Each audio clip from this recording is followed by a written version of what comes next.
오늘 말씀은 시편 14편 1절에서 7절의 말씀입니다. 시편 14편 1절에서 7절의 말씀 같이 한 목소리로 읽습니다. 시작. 어리석은 자는 그의 마음에 이르기를 하나님이 없다 하는도다. 그들은 부패하고 그 행실이 가증하니 선을 행하는 자가 없도다.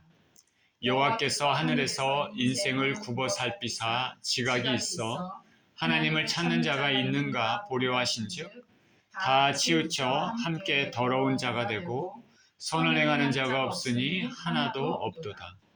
죄악을 행하는 자는 다 무지하냐?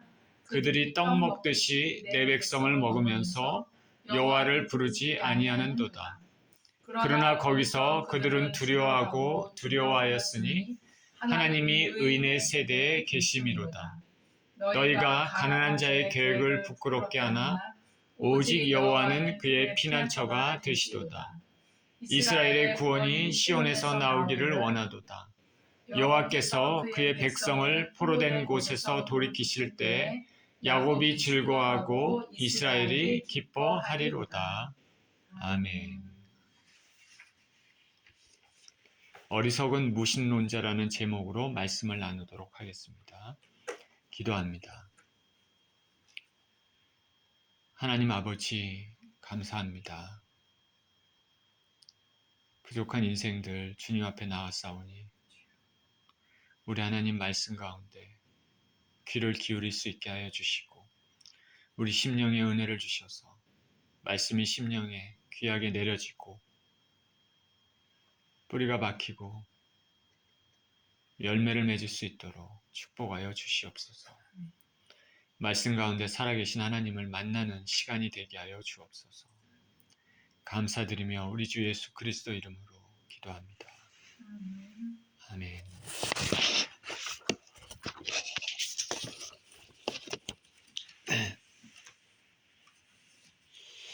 우리는 이 공산주의를 지지하는 것, 신봉하는 것과 우리가 예수 그리스도를 믿는 신앙, 하나님의 신앙을 가지는 것과는 서로 공존할 수 없다는 것을 잘 알 수 있습니다. 지금이 2025년인데 2016년에 중국에서는 전국 종교 공작 회의라는 이름의 회의가 열렸습니다. 이 자리에서 중국의 시진핑 국가주석이 이렇게 얘기했습니다. 공산당원은 굳건한 마르크스주의 무신론자가 되어야 하며 절대로 종교에서 자신의 가치관과 신념을 추구해서는 안 된다. 공산당원은 굳건한 마르크스주의 무신론자 되어야 하며 절대로 종교에서 자신의 가치관과 신념을 추구해서는 안 된다. 그러면서 그는 우리는 중국 특색의 사회주의, 종교 이론을 견지하고 발전시켜야 한다. 이렇게 얘기를 했습니다. 이 회의를 연 목적, 그리고 이 시진핑이 이렇게 얘기한 이유는 중국 내에 이 기독교 신자가 늘고 있는 것에 대한 경계를 강화하기 위한 목적이 있었습니다. 외부 세력이 종교를 이용해서 중국에 침투하는 것을 막으려고 하고 종교적 극단주의를 배격해야 한다. 그리고 모든 종교는 당의 영도에 따라야 한다. 이렇게 강조를 했습니다. 여기 보면 그의 말을 통해서 우리가 알 수 있는 단어들이 나오는데 공산당, 사회주의, 무신론자 이런 단어들이 나옵니다. 중국의 공산주의를 대변하는 단어입니다. 우리는 이 말에서 공산주의, 사회주의 사상은 절대로 하나님과 함께 할 수 없음을 보여줍니다. 이들은 무신론을 신봉하면서 하나님을 인정하지 않습니다. 요즘 한국의 탄핵 사태를 보면서 이런 쪽에 치우친 사람들이 국가의 중요 정책을 맡고 있는 경우가 있음을 봅니다. 분명 하나님을 인정하지 않는 사상을 가진 사람들이 사회의 지도층을 형성하게 된다면 그 나라의 미래는 어두울 것입니다. 하나님을 인정하지 않는 나라가 미래가 있을 수 있겠습니까? 우리 예수 그리스도를 믿는 사람들은 교회 내 이런 공산주의 사상, 사회주의 사상, 이런 가치관이 침투하지 못하도록 우리 말씀을 숭고히 지켜야 될 것입니다. 저와 여러분은 예수 그리스도를 믿는 믿음을 굳건히 하고 성경의 가치관을 인생의 길잡이로 삼아야 할 것입니다. 오늘 본문에서 다윗은 하나님을 인정하지 않는 무신론자에 대해 말합니다. 본문을 통해서 주님이 주시는 메시지를 살펴보도록 하겠습니다. 1절에 이렇게 시작합니다. 어리석은 자는 그의 마음에 이르기를 하나님이 없다 하는도다. 그들은 부패하고 그 행실이 가증하니 선을 행하는 자가 없도다. 어리석은 자는 하나님이 없다고 생각하는 자입니다. 무신론자입니다. 이 세상에 신은 없다. 신이 없다고 주장하는 철학자들이 적지가 않습니다. 신이 없다고 주장하는 철학자들이 적지 않습니다. 우리 고등학교 때 배웠던 볼테르라는 사람, 이름 들어보셨겠죠. 이 사람도 신이 없다고 얘기한 사람들입니다. 그 외 유명한 많은 사람들이 신이 없다 얘기했습니다. 이들은 자신의 논리대로 신은 존재하지 않는다 주장합니다. 그리고 그들의 논리와 철학은 세상 사람들이 생각하기에 어떤 경우 매우 지적으로 참 그렇게 보일 때도 많습니다. 무슨 주장이든지 정도에서 벗어나는 것을 그럴듯하게 주장하면 멋있는 사람, 지식이 풍성한 사람으로 생각되는 경향이 많습니다. 그러나 성경은 이런 사람들을 어리석다라고 말을 합니다. 세상의 모든 출발점은 하나님으로부터 시작된다는 것이 성경이 말하고 있는 그런 내용입니다. 성경의 1장 1절에 뭐라고 얘기합니까? 태초에 하나님이 천지를 창조하시니라.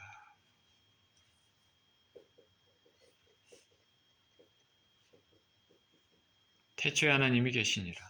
천지를 창조하시니라. 자, 성경에는 태초에 하나님께서 어떻게 존재하시고 어떻게 하나님이 시작되셨는지 그렇게 얘기하지 않습니다.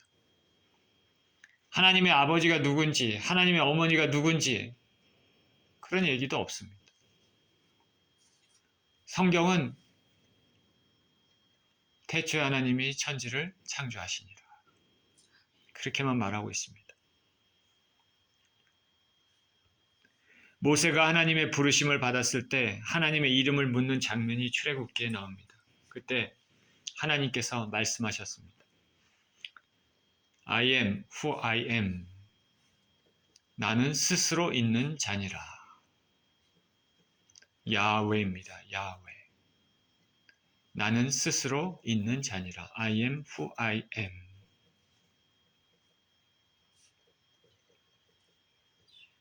하나님의 존재의 시작, 그런 거 얘기할 필요가 없습니다. 하나님은 하나님이시기 때문에 원래부터 존재하신 분입니다.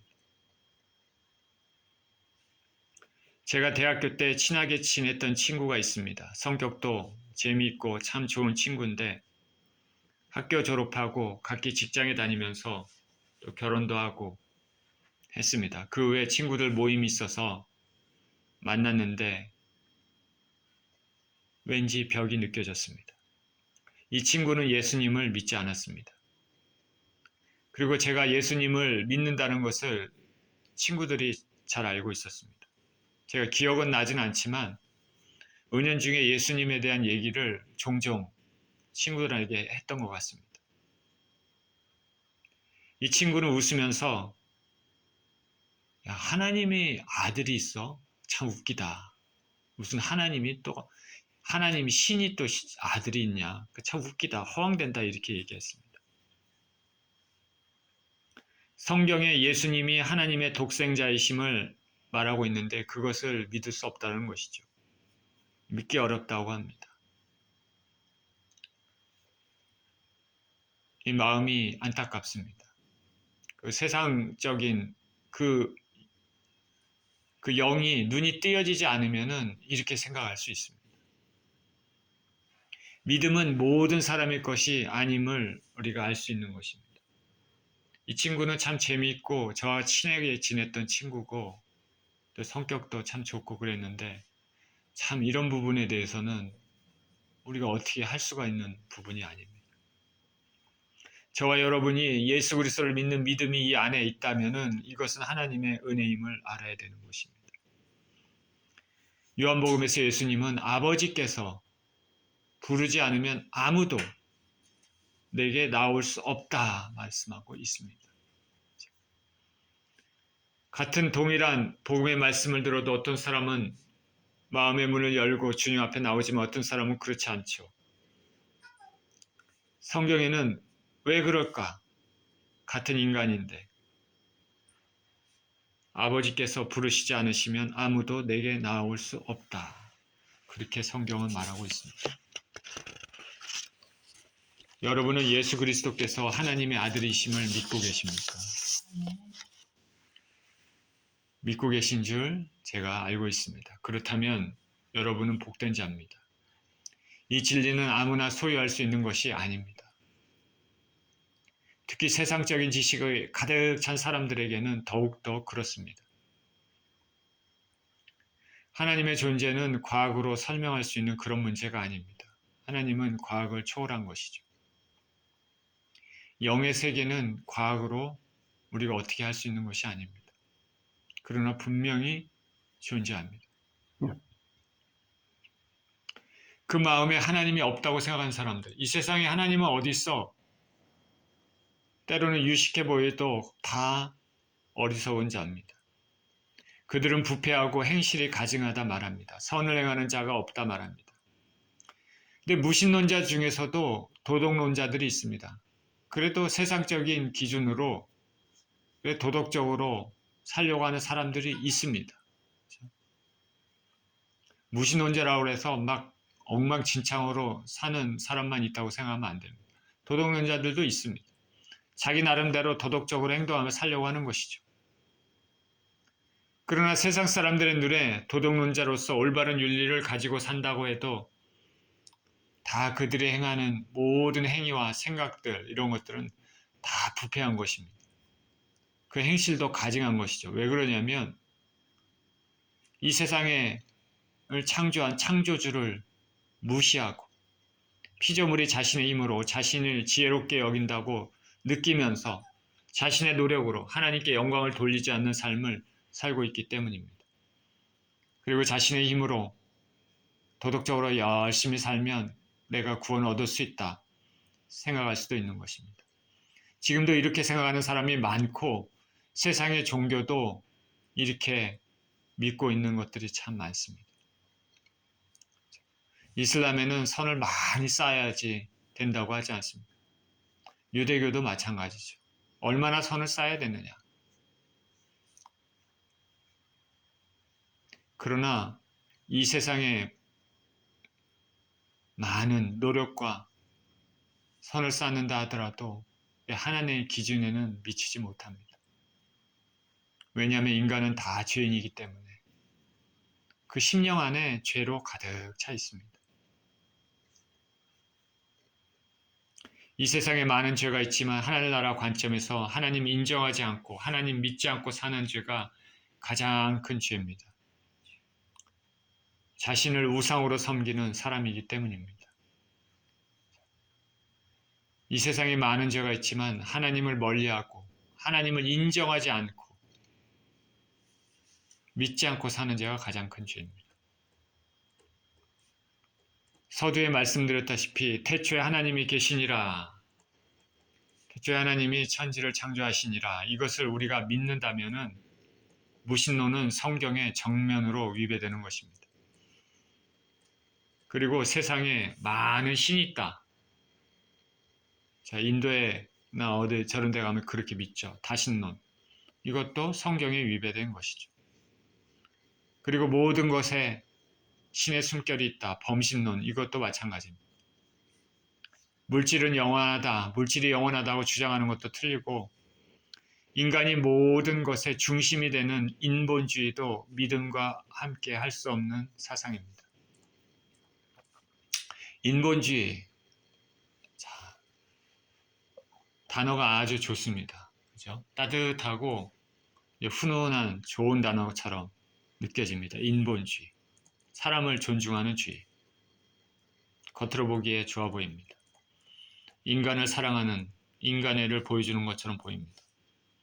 그러나 이것은 잘못된 사상입니다. 하나님은 세상을 창조하시고 모든 선악의 기준이 하나님이라는 것을 우리는 알아야 됩니다. 행동의 기준 또 하나님이고 판단의 기준도 하나님입니다. 이것을 무시하고 인간의 편의를 위해서 인간을 배려한다고 하나님의 법을 뛰어넘어서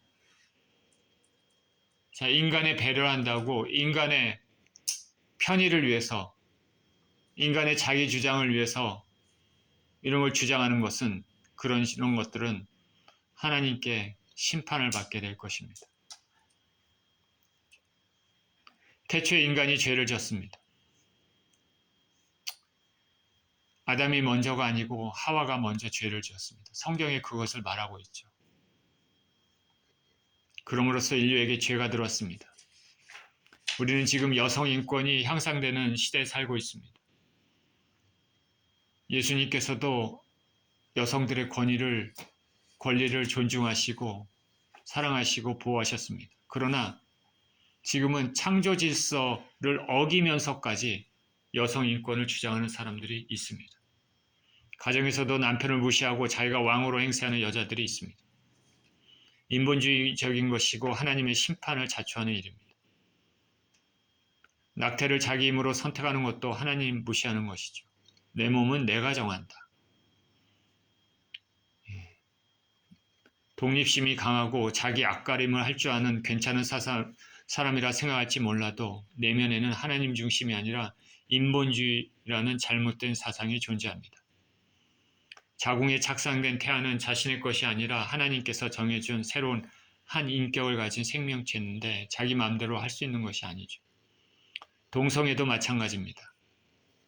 그리고 남자와 여자 성 외에 제3의 성도 있다라고 주장하는 것도 마찬가지죠.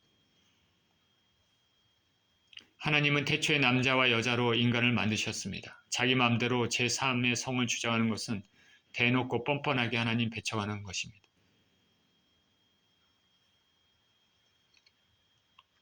예수님께서 말씀하지 않았습니까? 남자와 여자가 태어나서 부모를 떠나 이제 한 몸을 이루어 가정을 이룬다. 이렇게 얘기하지 않습니까? 그런데 동성 간의 성행위, 이것은 성경에서 분명히 죽음을 면치 못한다고 말하고 있습니다. 이것을 주장하는 건 모두 인본주의입니다. 약자를 배려한다는 마음이 지나쳐서 하나님의 법 이상을 넘어서는 미련하고 가증한 범죄가 됩니다. 올해 트럼프 대통령이 당선되면서 미국에는 남자와 여자밖에 없다. 선언했습니다. 당연한 것이죠. 당연한 것이 뉴스에 나오는 시대에 살고 있습니다. 그리고 남성에서 여성으로 성을 바꾼 사람들은 여성 스포츠에 참여할 수 없다고 못 박았습니다. 지난번 올림픽에 권투 시합에서 남성이 여성으로 선 전환해서 참여했습니다. 이 사람과 같이 시합을 했던 여성은 그 주먹을 한번 맞고 나서 거의 죽을 것 같다는 느낌이 들었다고 합니다. 이 트랜스젠더, 이 사람은 결국에는 메달을 땄습니다. 이런 이상한 시대에 살고 있다. 트럼프 대통령이 이상하게 괴팍하긴 하지만은 성경의 가치관을 지키고 미국을 하나님 중심으로 바꾸려고 하는 것에 우리가 높이 사야 되는 것이죠. 다만 트럼프 대통령 주위의 관료들이 이상한 사람들이 없도록 우리가 항상 기도해야 됩니다. 한국에는 포괄적 차별금지법이라는 것이 국회에 올라가서 기독교회에서 반대를 하고 통과하지 못하도록 기도도 했습니다. 포괄적 차별금지법. 말은 굉장히 좋아 보이지만은 그러나 그 안에 내용은 정말 하나님의 창조 질서를 위배하는 아주 악한 법입니다. 인본주의적인 전형적인 결과물입니다. 선악을 판단하는 것은 전적으로 하나님의 주권입니다. 세상의 법도 하나님의 법에 기초해서 제정되어야 될 것입니다. 저와 여러분은 성경의 가치관, 하나님 나라의 가치관, 말씀의 가치관을 가지고 그렇게 살고 또 그렇게 생각하고 또 그렇게 주장하면서 그렇게 살아야 될 줄 믿습니다. 오늘 본문에 하나님이 없는 무신론자는 선을 행하지 않는다고 말합니다. 선을 행할 수가 없습니다.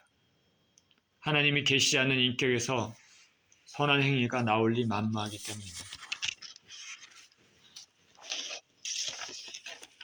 2절입니다. 여호와께서 하늘에서 인생을 굽어 살피사 지각이 있어 하나님을 찾는 자가 있는가 보려 하신즉 다 치우쳐 함께 더러운 자가 되고 선을 행하는 자가 없으니 하나도 없도다.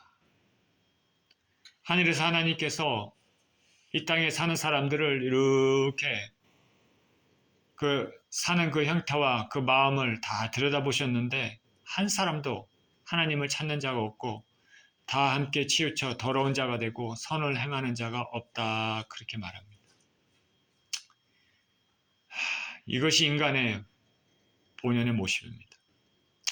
그래도 몇몇 사람은 그래도 의인이 있겠지 이렇게 생각하지만 하나님 이렇게 보셨는데 모든 사람이 다 죄라는 것을, 죄인이라는 것을 말하고 있습니다. 그래도 인간은 선하다 누가 주장한다면 그것은 성경을 모르는 것입니다. 사도 바울은 이 말씀에 근거해서 로마서 3장 10절에서 18절에 이렇게 말하고 있습니다.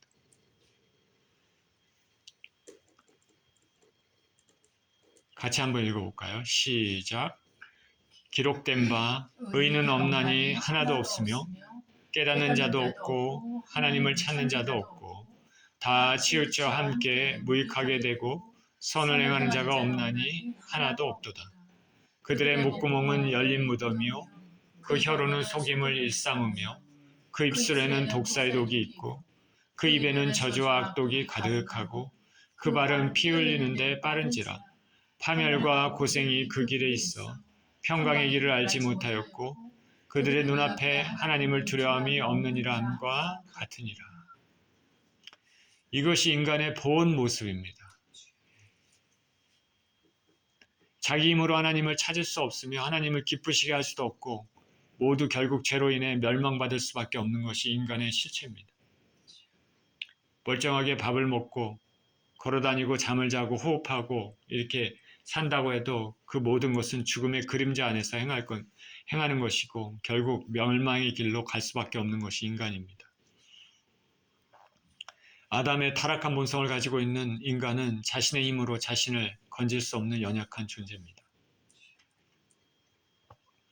가만히 있으면 아무것도 하지 않으면 자연스럽게 죄를 짓는 것이 인간임을 알아야 됩니다.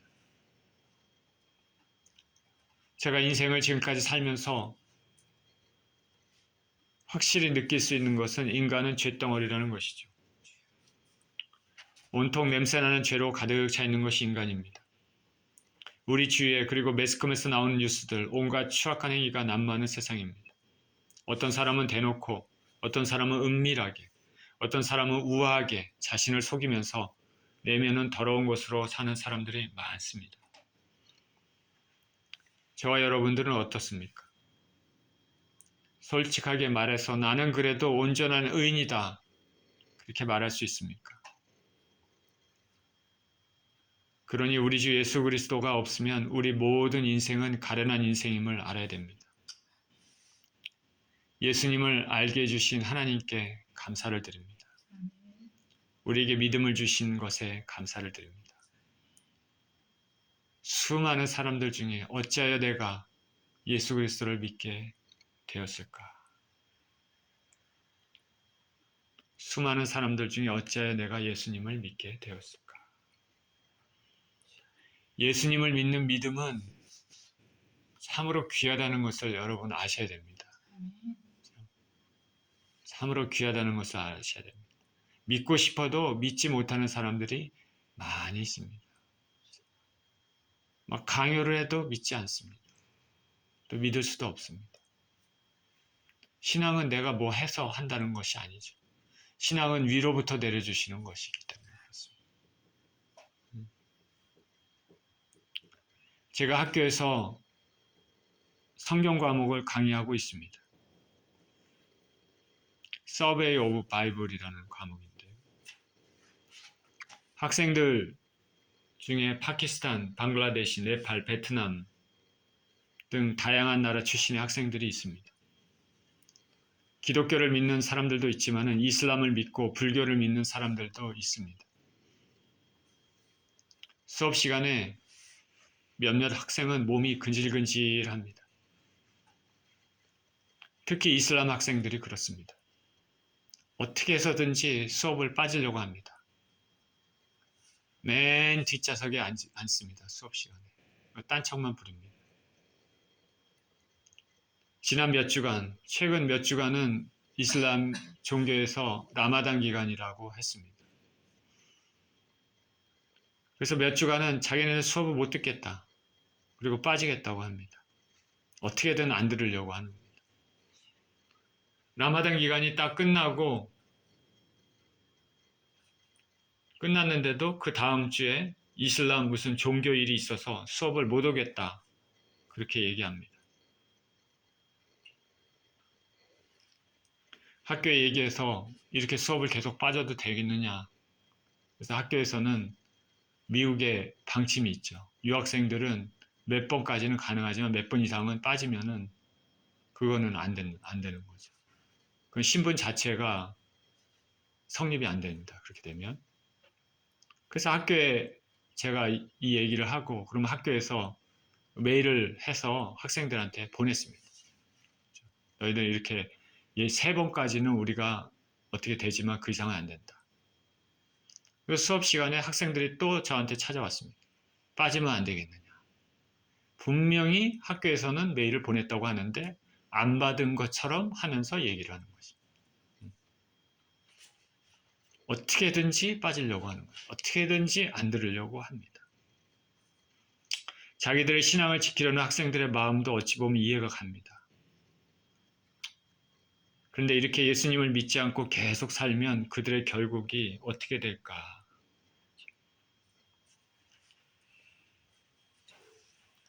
그 환경에서 태어나서 그들의 믿음이 얼마나 있는지 모르지만 그들이 자꾸 그렇게 하는 것이 그들의 전통 때문에 그런 건지 진짜 그 안에 그 믿음이 있어서 그런 건지 아마도 전통 때문에 그럴 가능성이 많다고 생각되지만 어찌됐든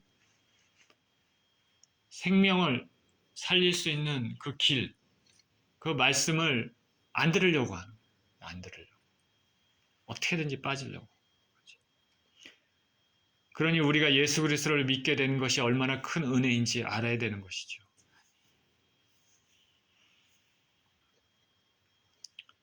매일 기도하면서 이렇게 기도를 합니다. 하나님, 우리의 생명은 주님과 연결되어 있습니다.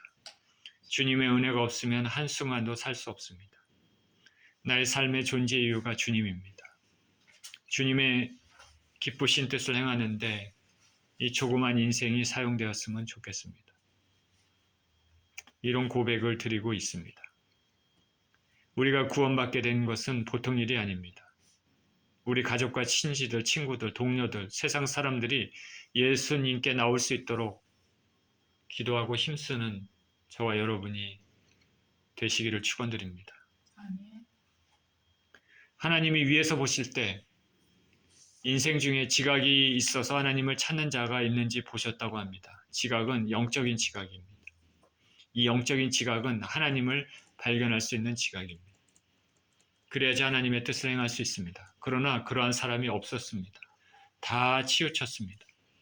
치우쳤다의 히브리어 사르는 제 고집대로 행한다, 완고하고 반항적이다라는 의미를 가지고 있습니다. 고집이 센 것입니다. 고집이 센 것. 자, 자기 고집 센 사람들 많지 않잖아요. 신앙에서 하나님 앞에 하나님을 향한 고집이 세야 되는데 하나님이 이렇게 얘기하고 우리가 변화돼야 되는데 나는 안 변하겠다 끝까지 버티는 견고한 성 같은 자기 고집, 이거는 참 힘듭니다. 신앙생활을 오래 해도 변하지 않습니다. 참 힘듭니다. 하나님의 선민이라는 이스라엘은 하나님의 말씀을 제일 먼저 받은 민족입니다. 그 말씀을 통해서 죄의 결과가 어떠한지 잘 아는 민족입니다. 근데 그런 것을 알고 있어도 끊임없이 죄를 짓습니다. 그것이 인간이죠. 하나님께서 선지자를 보내서 그렇게 우상숭배하지 말아라. 하나님의 나타나심의 증거를 조상들을 통해서 그렇게 보여줬는데도 말을 안 듣는 것이죠. 우상숭배를 합니다. 이상하죠. 인간이 그렇습니다. 그렇게 고집스럽습니다. 선자를 보내 그렇게 우상숭배하지 말라고 해도 돌이켜라. 그렇지 않으면 모두 심판을 받아 죽는다. 듣지 않습니다. 결국 북이스라엘은 아수르에 멸망당하고 남유다는 바벨론에 멸망을 당했습니다. 인간은 완고하고 고집이 셉니다. 좋은 곳에 고집 세면 좋지만 나쁜 곳에 고집 세면 멸망을 당합니다. 하나님의 결론은 의인은 하나도 없다. 그렇기 때문에 우리는 예수 그리스도가 절대적으로 필요한 것이죠. 그러니 저와 여러분은 예수님을 절대로 놓치면 안 됩니다. 예수님이 우리의 생명이 되시고 키가 되십니다. 꽉 붙잡고 있어야 됩니다. 믿음을 가져야 되는 것이죠. 언제까지? 이 세상 끝날까지. 우리가 지금 예수님을 붙잡고 있다고 생각한다면 그것을 끝날까지 우리 생명이 다하는 날까지 계속 붙잡고 있어야 됩니다. 마지막이 중요합니다. 그렇죠? 마지막. 천국문을 통과할 때까지. 4절입니다. 죄악을 행하는 자는 다 무지하냐. 그들이 떡 먹듯이 내 백성을 먹으면서 여호와를 부르지 아니하는도다. 그러나 거기서 그들은 두려워하고 두려워하였으니 하나님이 의인의 세대에 계심이로다. 하나님께서는 죄악을 행하는 자는 다 무지하냐 묻습니다. 무엇에 무지할까? 목적격이 나오지 않지만 하나님의 심판에 대한 무지라고 생각하면 될 것입니다. 죄를 행하면서 하나님의 심판이 있다는 것을 알지 못하는 것입니다. 마음에 하나님이 없는 사람들의 특징입니다. 무신론자의 특징입니다. 그들 마음 가운데는 심판하실 하나님이 없기 때문에 죄를 지어도 제어할 방법이 없습니다. 떡을 먹듯이 하나님의 백성을 먹는다 말합니다. 무신론자들은 예수 그리스도를 믿는 사람들에 대해서 좋지 않죠. 좋은 생각을 가지고 있지 않겠죠. 자신의 생각과 반대가 되기 때문에. 가련한 사람들, 연약한 사람들을 매우 괴롭히는 것을 말합니다. 여기 먹으면서는 완료형으로 이런 악행이 계속적으로 반복됨을 지적하고 있습니다.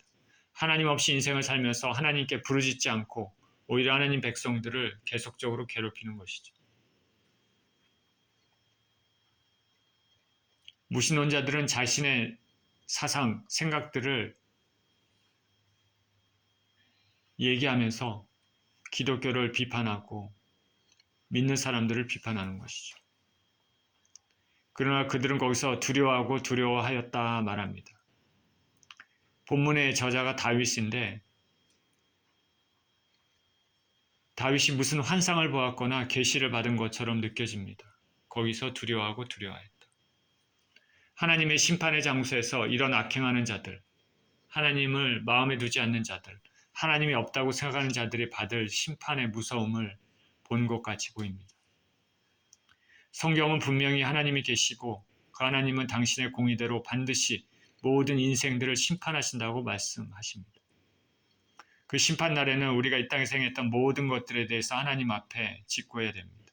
우리가 말했던 것, 행동했던 것, 마음에 숨은 심령들, 무슨 일을 행하든지 내면의 동기들, 이 모든 것들이 하나님 앞에서 낱낱이 밝혀질 것입니다. 전능하신 하나님 앞에서 변명할 수 있겠습니까? 저는 예수 그리스도를 믿으면서 신앙을 가지면서 생각하는 것이 저와 여러분 말하는 거 있잖아요. 말하는 거를 특히 조심하시길 바랍니다. 세상적인 농담 같은 것도 하지 마시고 항상 좋은 말, 거룩한 말만 하시길 바랍니다. 상스러운 말, 이런 말 하시지 마시길 바랍니다. 습관적으로도 다 없애버려야 됩니다. 좋은 말만 하시길 바랍니다. 그 말에는 그 사람의 인격이 들어가 있고 그 사람의 내면의 신앙이 들어가 있습니다. 습관적으로 항상 좋은 말, 상대방을 격려하고 하나님을 높이는 말, 힘을 주는 말, 상스러운 말이나 욕이나 정말 더러운 말들은 입에서 다 없애버려야 됩니다. 그렇게 훈련하면서 살아야 됩니다.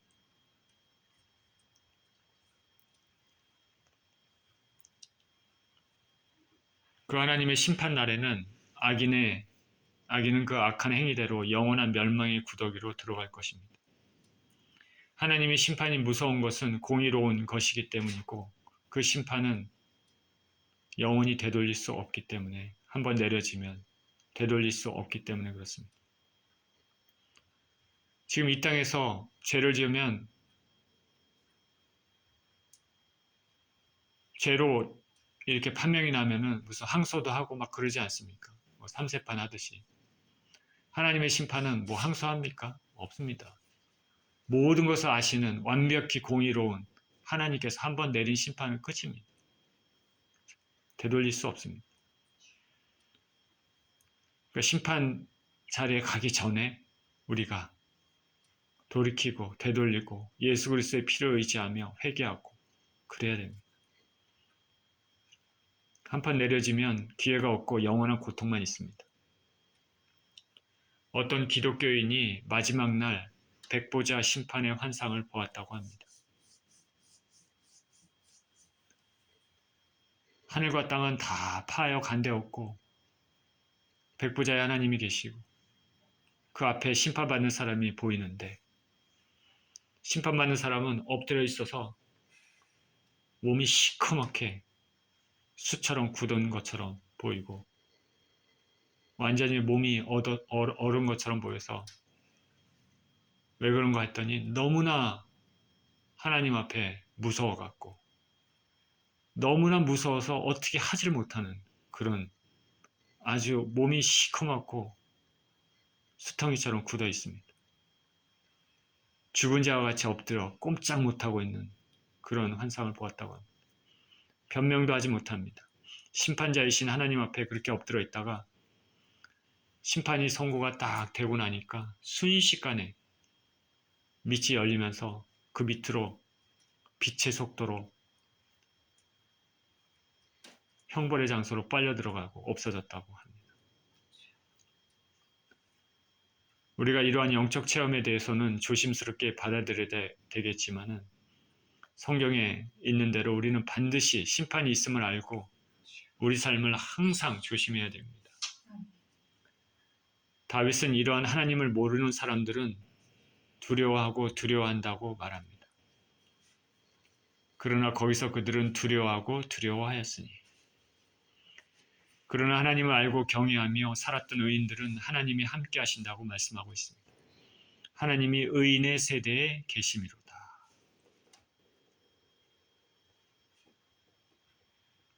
심판받는 사람들 시커매서 두려움과 무서움 때문에 어떻게 하지도 못하고 그냥 순식간에 멸망받을 것으로 내려가지만 의인의 세대들은 하나님이 입혀주시는 거룩한 흰 세마포를 입고 서로 어깨를 감싸며 하나님 앞에서 기뻐하고 즐거워할 수 있지 않겠습니까?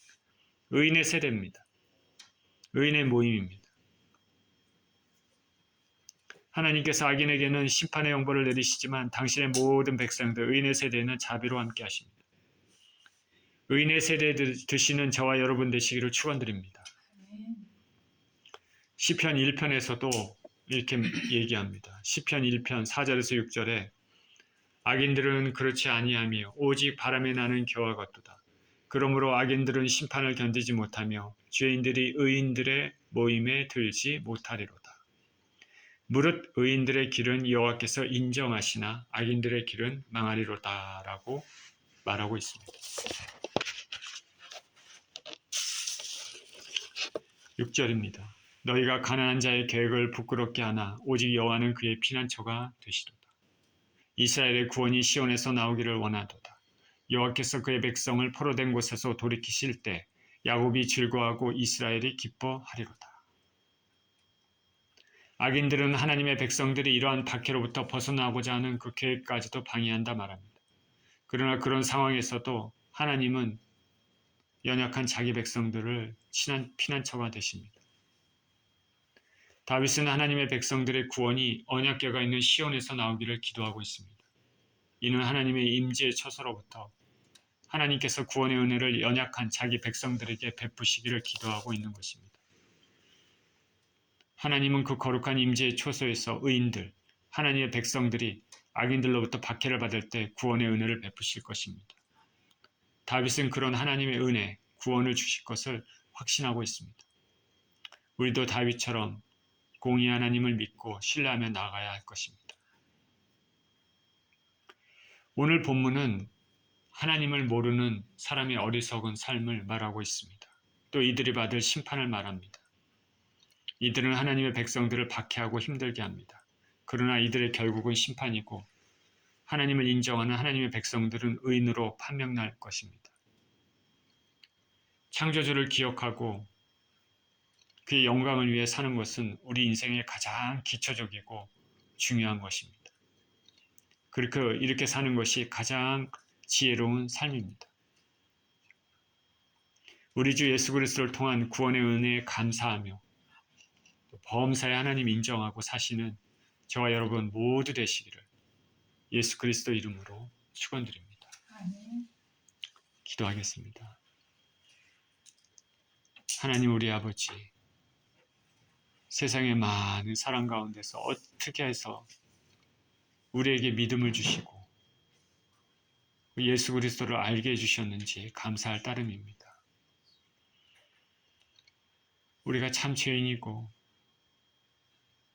하나님 참 부족하고 연약하고 또 고집도 세고 아버지 하나님 더러운 인생들을 그렇게 인생을 아버지 살아왔지만 하나님의 그 크신 은혜, 크신 사랑으로 예수 그리스도 알게 해주시고 예수님의 피에 공로로 씻김받게 해주시는 은혜를 얻게 해주시고 하나님 앞에 이렇게 나갈 수 있는 은혜를 주신 것 감사를 드립니다. 하나님 이 믿음을 끝까지 지키고 살게 해주시고 하나님 말씀대로